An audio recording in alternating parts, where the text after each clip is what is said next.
नमस्कार बंधुगण। आज अत्यंत गुरुत्वपूर्ण विषय मुझे मन पकड़ चाहूँगी। आमर जो वर्तमान गणतंत्र डेमोक्रेसी गणतंत्र पर्व महापर्व पृथ्वीर सबुठ बड़ गणतंत्र भारत रे चली दुईटा फेज आमर चलीगला।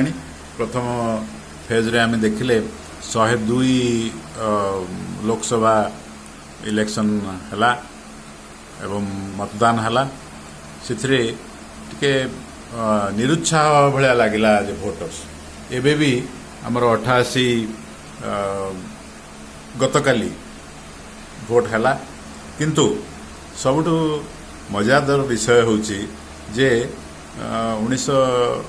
2019 मसिया तुलन टिके भोट कमी कि द्वितीय फेज रे उत्साहजनक रही।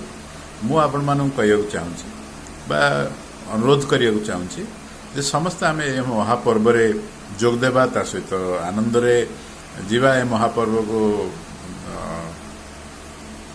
प्रकृत रे आमर निजर जो भोट गणतंत्र अधिकार को साब्यस्त करवा।